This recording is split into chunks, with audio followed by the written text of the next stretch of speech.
Okay, so now I'm going to show you how to make, take the arsenic out of your rice.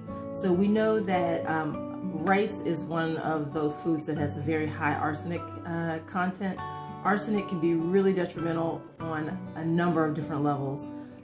It can block some of the receptors sites for different enzymes and different hormones for different neurotransmitters to work. So we want to try to reduce the load, and then also over time, if we can get rid of it, that's even better. Join us in our detox that will help you do that. In the meantime, let's put this firewall up. I am going to show you how to do it. We already have some rice for tonight's dinner that I made a couple days ago, so I don't want to waste it. So I'm only going to do 1 cup of rice. Normally, I would do 2 cups of rice so that we can kind of eat on it through the week. So what I usually do is I take my rice, I cut the bag, I put it on the front of, in the back of my jars so I know which rice. This one, today, what I have left, because we use all the rice, is my short grain brown rice. It's organic. Typically, the lower content arsenic rice is coming out of California, so look for that if you can. And then it'll usually tell you on the label, but of course I cut my label up. Anyway, but look on your labels, but this is a really good one. This is a delicious brown rice.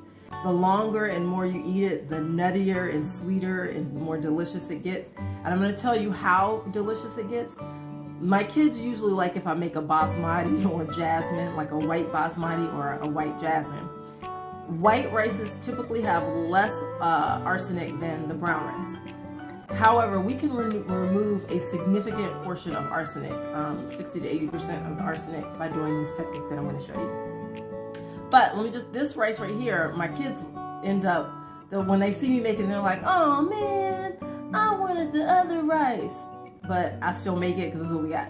Anyway, so when I make this one, they say that, they see it on the plate, you know, maybe it doesn't look as pretty or nice on the plate or mentally that you think it's gonna look, at least for my kids.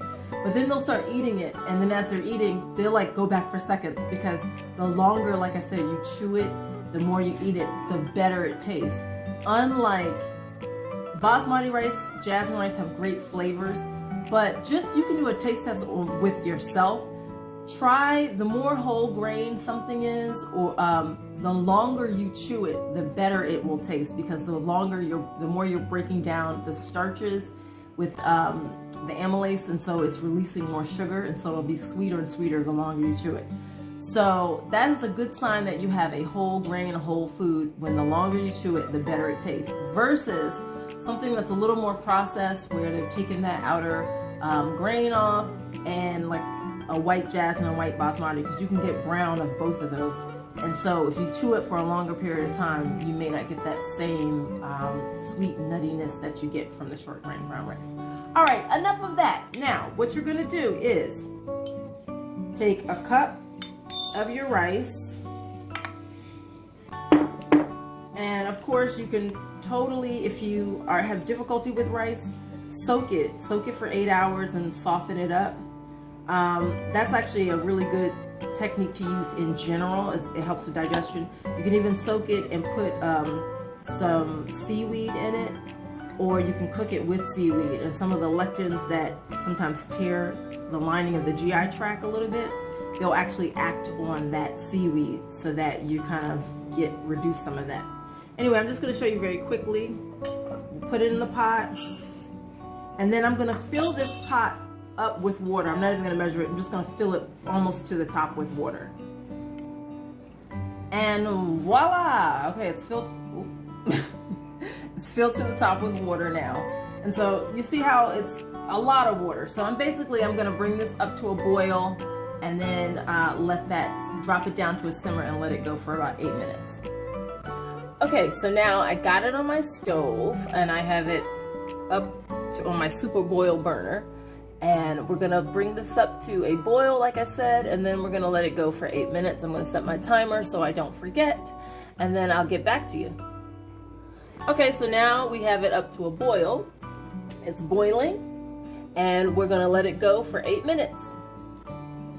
Okay, so now I've dropped it down to a simmer. We're gonna let it simmer for about 5 more minutes. right, so now we have finished. I'm turning it off. I'm putting the top on. Now I'm going to let it pour the water out. Okay, so you're gonna just be really careful. I'm gonna pour, this is hot water, but I just have the top on it. And I just pour that water out. Just like so. Take your time, don't rush it. You can see all the steam coming up.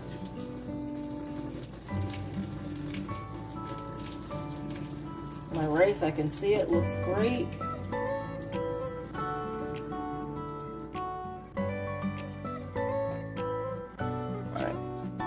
All the water is poured off now.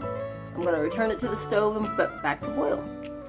Okay, so now my rice is dry again because I've poured all the water out. What I have found is once you go to restart it to cook it again now, which is what I'm going to do, I like to do just 1 more cup of water.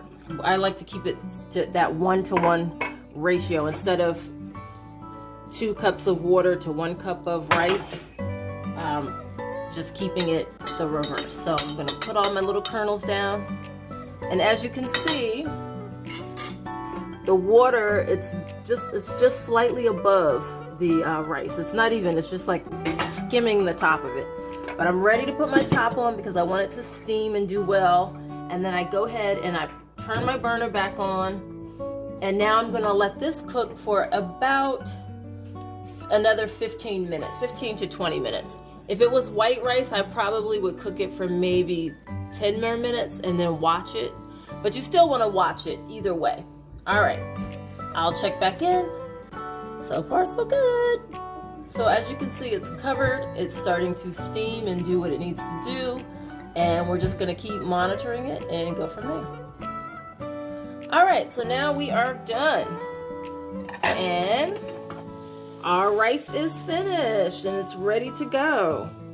So you can totally fluff it up. I only cooked 1 cup. I would encourage, cooking, you can cook several. And, if you want your rice softer or fluffier or whatever, so then this looks pretty soft. I'm going to leave it like this because later on, once I'm ready to cook, to heat it back up, I'm going to put a little bit of water in it and let it cook down some more. So nice and fluffy, and then you can season it how you want. And of course, I could have put some chopped onions in there or anything else. If you are watching your onion and garlic intake, by all means, just keep it simple, successful. All right. Thanks for joining me, and I am signing off.